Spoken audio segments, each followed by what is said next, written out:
रात का समय था और मुझे डर लग रहा था। इस वक्त मायके जाकर सबको क्या बताऊंगी कि रात के इस पहल में अकेली क्यों आई हूँ और मेरा पति कहाँ है, जबकि मेरा पति कैसे आता। मैं तो उससे लड़ झगड़ कर आ गई थी। उस व्यक्ति ने मुझे एक बार भी नहीं रोका था, बल्कि साफ साफ कहा था कि तुम जा तो रही हो, लेकिन याद रखना वापस भी तुम्हें खुद ही आना पड़ेगा, मैं तुम्हें लेने नहीं आऊंगा। इतने कांटेदार शब्द थे उसके, और बोलने का ढंग तो इससे भी ज्यादा खतरनाक था। मेरे तो आंसू ही नहीं रुक रहे थे। बदनामी का एहसास मुझे अंदर से काट रहा था। मुझे कुछ समझ नहीं आ रहा था कि अपनी मर्जी की शादी करने के बाद भी मेरा गुजारा नहीं हो रहा था। शायद सच कहते हैं लोग, प्यार मोहब्बत कुछ भी नहीं होता, सब कुछ पैसा ही होता है। जब इंसान की इच्छाएं पूरी ना हो तो उसका प्यार से दम घुटने लगता है। और मेरी इच्छा है तो जरूरतें भी पूरी नहीं हो पा रही थी। मुझे आज भी वो दिन याद है जब माँ और भाई ने मुझसे कहा था कि अच्छे से सोच लो, तुम जिससे व्यक्ति से शादी करने जा रही हो उसके पास इतनी दौलत नहीं है, वो तुम्हें इतनी खुशी नहीं दे सकेगा जितनी तुमने यहाँ देखी है, लेकिन मुझ पर तो सिर्फ प्यार का भूत सवार था। शादी के बाद आयुष का आदेश था। मुझे एहसास होने लगा कि मैंने गलती की है, और इसकी शुरुआत उसी दिन से हुई थी जब मैंने जीन्स टॉप पहना था। मेरे पति ने देखकर ये कहा था कि यह तुमने क्या पहन लिया है। हालांकि मैं पहले भी ऐसे कपड़े पहनती थी। उसने मुझे नहीं रोका था, लेकिन अब हम इस वक्त मेरे पति के दोस्त के घर शादी की दावत पर जा रहे थे। मैंने हैरत से अपने पति को देखा, जिसके चेहरे पर मायूसी थी। मैंने कहा कि मैं तो शॉर्ट कपड़े पहनती ही रहती हूँ, आज कौन सा मैंने पहली बार पहने हैं।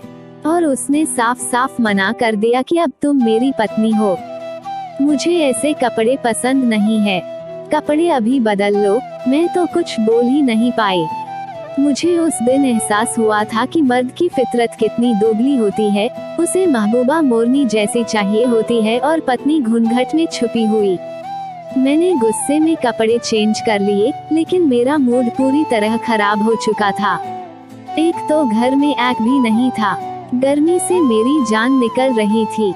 अगर मैं जरा खुश हुई थी तो वो खुशी भी उसने मुझसे छीन ली थी। और फिर मेरा गुस्सा उस वक्त आसमान को छूने लगा जब मैंने ड्राइवर को फोन करके अपने घर से बुलाया कि हम दोनों को मेरे पति के दोस्त के घर ड्रॉप कर देगा। लेकिन मेरे पति ने मुझसे पूछे बिना ही उसे वापस भेज दिया, और साफ शब्दों में कहा कि मेरे दोस्त मेरी हैसियत को जानते हैं, मैंने तुमसे शादी की है, तुम्हारी दौलत से नहीं। अब जैसे मैं रहता हूँ तुम्हें भी वैसे ही रहना पड़ेगा। और फिर हम बिना आग के टैक्सी में बैठ कर गए। मेरी हलक में कुछ अटक चुका था। आज तो उमड़ उमड़ कर बाहर आ रहे थे।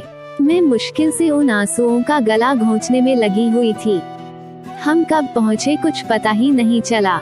मेरे पति ने मुझे जैसे किसी सपने से जगाया, और जैसे ही मैं टैक्सी से बाहर निकली मेरी आंखें फटी की फटी रह गईं। हम एक आलीशान बंगले के सामने खड़े थे। मुझे पता ही नहीं था कि मेरे पति का कोई दोस्त इतना अमीर भी था। मैंने हैरत से अपने पति की तरफ देखा जो अब टैक्सी वाले को किराया दे रहा था। उसके बाद उसने दरवाजे पर बेल बजाई। मैंने फौरन अपने हुलिये की तरफ देखा। सादा सी साड़ी में मैं उस आलीशान घर में जाने के काबिल नहीं थी। अब मुझे गुस्सा आ रहा था कि मैंने वो कपड़े क्यों उतारे थे। और फिर गार्ड ने दरवाजा खोल दिया। उसने अच्छे से हमारा वेलकम किया और एक नौकर हमें लेकर अंदर आ गया। जितना बाहर से खूबसूरत था, अंदर से इतना ही दिलकश था। हर चीज में खूबसूरती झलक रही थी। मुझे फौरन अपना मायका याद आ गया, जब मैं अपने प्यार के लिए छोड़ आई थी। मेरा दिल टूट गया था। और फिर मेरे पति का दोस्त बाहर आया, उसके साथ उसकी पत्नी भी थी। दोनों को देखकर मैं हैरान रह गई थी। वो दोनों एक दूसरे के संग इतनी खूबसूरत लग रहे थे। उस लड़की ने बहुत ही मॉडर्न कपड़े पहन रखे थे। दोनों ने फूल देकर हमारा वेलकम किया। मुझे अपना आप मिटता हुआ सा लगने लगा। मैं आज तक बड़ी बड़ी शादियों और पार्टियों में गई थी और लाखों लाखों के कपड़े पहनती थी, पर इस वक्त में बिल्कुल वैसे ही लग रही थी जैसे हमारे घर की नौकरानी।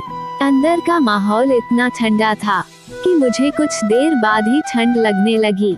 मैं तो उन सब चीजों की आदी थी। गर्मी तो मैंने कभी देखी ही नहीं थी। मेरा पति अपने दोस्त से हंस हंस कर बातें कर रहा था और उसकी पत्नी खाने पीने का इंतजाम देखने चली गई। मेरे पति के दोस्त ने कहा कि भाभी आप बहुत अच्छी लग रही है। उसने आंखों में आंख डालकर कहा, अभी भी मोहब्बत करने वाली औरतें दुनिया में मौजूद है, वरना आजकल तो औरतें पैसे पर मरती है। उसकी बात से मुझे कुछ हुआ था। मैं चुपचाप बैठी रह गई। एक खुशगवार माहौल में हमने खाना खाया। मेरे पति का दोस्त थोड़ी थोड़ी देर बाद उससे बातें कर रहा था। वो कह रहा था कि मैं कितने दिनों से आप लोगों की दावत करना चाहता था, लेकिन आपके पति के पास टाइम ही नहीं था। और फिर मैंने अपने पति की तरफ देखा जो खामोशी से खाना खा रहे थे। मुझे महसूस हुआ कि जैसे वह जानबूझकर मुझे यहाँ नहीं लाना चाहता था। मेरे पति के दोस्त की पत्नी बिल्कुल किसी रोबोट की तरह थी। वो देखने पर बस मुस्कुरा देती थी, कुछ बोल ही नहीं रही थी। तकरीबन 3 घंटे हम वहाँ रहे। मेरा वहाँ से उठने को दिल नहीं चाह रहा था, लेकिन वापस तो आना ही था। हम लोग वापस आ गए। मेरे पति के दोस्त और उसकी पत्नी ने मुझे गिफ्ट दिया था। वापस आकर मुझे उस छोटे से घर में अजीब सा एहसास हुआ था। मेरा दम घुटने लगा था। दिल कर रहा था कि वापस उधर ही चली जाऊं, लेकिन अब तो मुझे यहीं रहना था। मेरे पति खामोशी से कपड़े बदलने चले गए। गर्मी इतनी थी कि कुछ ही देर में मुझे पसीना आने लगा। यहाँ आग तो क्या कूलर भी नहीं था। मुझे अब अपने पति पर गुस्सा आ रहा था। उसने वो सब कुछ लेने से मना कर दिया था जो मेरे घर वालों ने दिया था। एक घर और गाड़ी लेकर मेरे पति की आत्मा शांत हो गई थी। मैं यहाँ जल रही थी। कुछ देर बाद मैंने भी चेंज कर लिया और जब मैंने गिफ्ट खोलकर देखा तो मेरी आंखें फटी की फटी रह गई। उसमें बहुत ही खूबसूरत सा डायमंड का सेट था। मैं अभी उसकी खूबसूरती में गुम थी कि मेरे पति ने वो सेट मेरे हाथ से छीन लिया और कहा कि इतना महंगा गिफ्ट नहीं लेना, ये हम उन्हें वापस करेंगे। मैंने हैरत से अपने पति को देखा, उसके चेहरे पर गुस्सा था। मैंने सेट में ही फेंक दिया और सोने के लिए लेट गई। लेकिन गर्मी इतनी थी कि सोया नहीं गया, जबकि मेरा पति थोड़ी देर बाद ही सो गया था। उसे आदत थी ऐसे रहने की, जबकि मुझे नहीं थी। और फिर हमारे झगड़े बढ़ते गए। मुझे महसूस हुआ था कि मेरा पति बड़ा अजीब और सनकी सा था। उसने मुझे जॉब करने से भी मना कर दिया था, जरा कि मुझे बहुत अच्छी जगह से ऑफर हुई थी।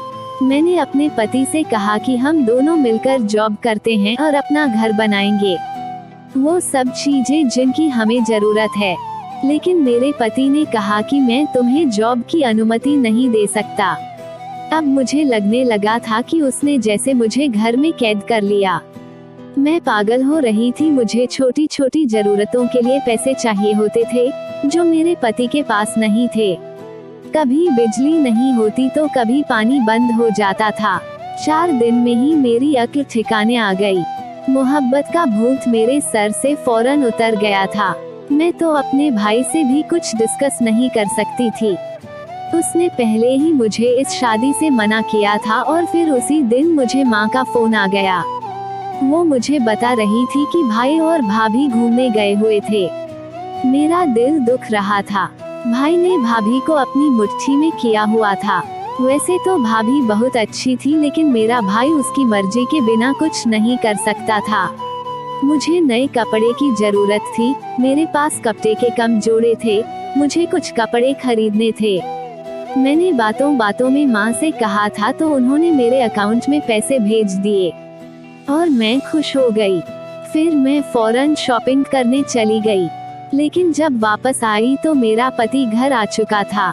उसने गुस्से से पूछा कि तुम मुझे बताए बिना कहाँ गई थी। मैंने साफ साफ कह दिया कि शॉपिंग करने गई थी और मुझे डर भी लग रहा था। मेरे पति ने पैसों के बारे में पूछा तो मैंने कहा उसकी माँ से लिए हैं। इस पर उसने अपने जबड़े बीच लिए। मैं जानती थी कि उसे गुस्सा आया था, लेकिन यह मेरे पैसे थे, उन पर मेरा हक था। वो घर से निकल गया। रात को आया तो उसके हाथ में कुछ कपड़े थे। उसने वो कपड़े मेरी तरफ फेंकते हुए कहा कि ये किसी भिखारी को दे दो। मेरा दिमाग बिल्कुल खराब हो गया। मुझे अपने पति पर पागलपन का असर लग रहा था। मैं भी चुप न रह सकी और मैंने कहा कि तुम पागल हो गए हो क्या? अगर तुम्हारा बस चले तो तुम तो मुझे यहाँ सांस भी न लेने दो। मेरा यहाँ दम उड़ता है। मेरी माँ के पैसों पर मेरा हक है। वो भी गुस्से से बोला, तुम ही मुझसे शादी करना चाहती थी, मैंने तुमसे कुछ छुपाया नहीं था। ये सुनकर मैं रोने लगी। मैंने वो कपड़े उठाए जो मैं खरीद कर लाई थी। जब मैं कमरे से निकलने लगी, मेरे पति ने पीछे से कहा कि जा तो रही हो, मगर आना भी अपनी मर्जी से। और मैं पता नहीं कैसे अपने घर तक पहुंची थी। मैं आते ही अपनी माँ से लिपट कर रो पड़ी। उन्होंने पूछा कि क्या हुआ है, पर मैं कुछ नहीं कह सकी। मैं चुपचाप अपने कमरे में आ गई।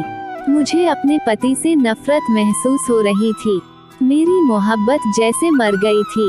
अपने कमरे में ऐक के साथ मुझे अच्छी नींद आई थी। अगली सुबह भाभी ने मुझे आकर उठाया था। वो मुझसे शिकवा कर रही थी, हम भी रात को ही आए हैं। मैंने भाभी से फौरन पूछा कि भाई आपसे इतनी मोहब्बत कैसे करते हैं, वो आपकी हर बात कैसे मानते हैं? ये सुनकर भाभी के चेहरे पर साया सा लहराया। फिर उन्होंने कहा कि ये तो औरत के नसीब की बात है, किसी को सब मिल जाता है और किसी को सब मिलकर भी कुछ नहीं मिलता। मुझे उनकी बातों पर हैरत हुई।